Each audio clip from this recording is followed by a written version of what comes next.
About some specific songs, like the title track, not the title track, Breakout, which you did a promo video, and it has the lyrics, I see your colors in the verses. Yeah. So can you tell me more about what that song is about? That's also, I mean,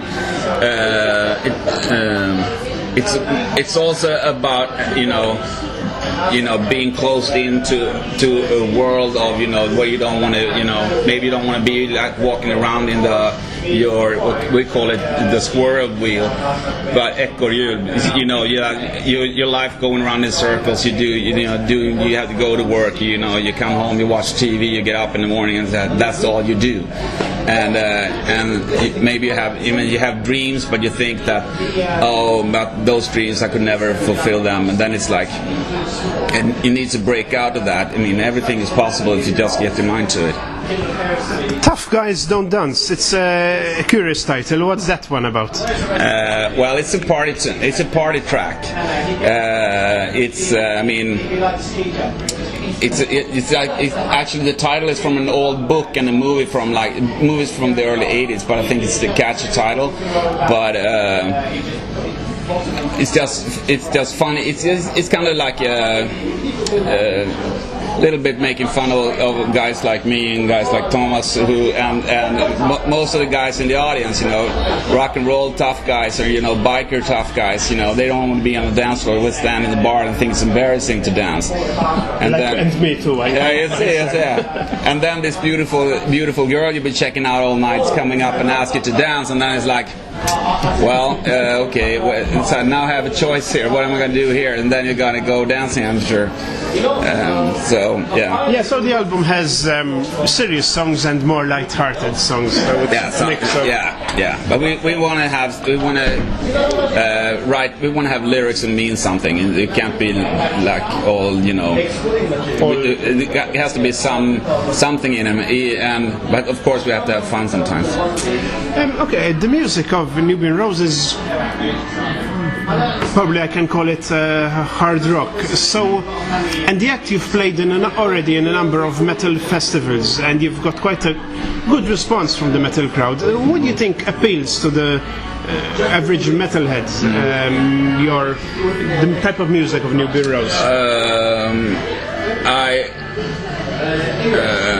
I hope that we have some kind of edge, and I think our music is coming from a place where we all, you know, started what we all like, you know. How much metal you are doesn't matter if you're like a black metal fan, or if you're like death metal fan, or if you're a melodic rock fan. You're still gonna like Dio and Ozzy. Everybody loves those guys, and so do we. So I think maybe we have like our heart is in the same place somewhere, and I don't know. Sofia's got a great voice, and maybe that's appealing to a lot of people. Mm-hmm. But we don't have any growling, so maybe we have to add that for the next album. And Thomas maybe we don't have any growling. Maybe we have to add that to the next album. So maybe Thomas can get in to do some growling. Have you done? Okay, well, you do. I mean, even within the hard rock scene, let's call it that, you do sound a bit different, probably thanks to Sofia's voice, in large part. About the band, the lineup, in your Facebook page, I think there was just you mentioned as a guitarist, but at one point, did you have two guitarists? Yes. So can you clarify what the lineup is right now? Yes, today is it's me and Thomas, Sofia, and Simeon Liljegren.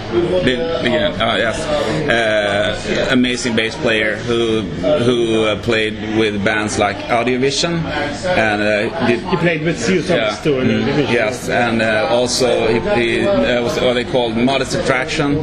So they do a couple of albums, and amazing bass player, one of the best bass players I played with, if not the best. And what happened was that we were I mean, Tobias, the guitarist and songwriter producer from Weijnesjö, he was Torbjörn, Tobias, sorry, Torbjörn, of course, Tobbe. He was in the band for a while, because when Thomas came into the band, and he just came with us to jam for a while, and then we're old friends from way back, and it's like we had so much fun. So that, why don't you come on, jump on board and play with us for a while? And so he did, and he played on the album, and we did a few gigs, but then he was like, his life was packed with too much stuff, so and he closed down Weijnesjö, and then he said that he's not going to have time for being in Nubian Rose, and that was like, well, it's always easier to have 4 people to deal with than to have 5 or 6, and then we're gonna have a great sound anyway, and a 4-piece band is always what looks best on stage. So when you play live, you're going to keep it that way with 4-piece.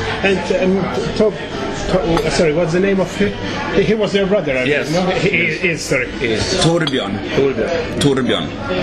Okay, that pretty much sums up what I had prepared to ask. I mean, if there's anything to say what you have planned for next year, we're approaching the end of 2004, so big plans for next year? First of all, we want to get out there and play as much as we can. We are right now booking gigs in Sweden, and we're coming to the UK here in London, playing the Barfly on the 4th of February, and that would be amazing. And then we are doing some festivals next summer, and hopefully we can do a UK tour here in the fall like that. It's so much work and takes so much time to write and record an album, and when it's done, you think we're done. Then it's like takes almost a year after you record it, and then before it's released, because it takes that long, And then so now I'm really eager to start writing new songs. I know I should bear myself for a while, but we'll see. Okay, thank you very much. Thank you.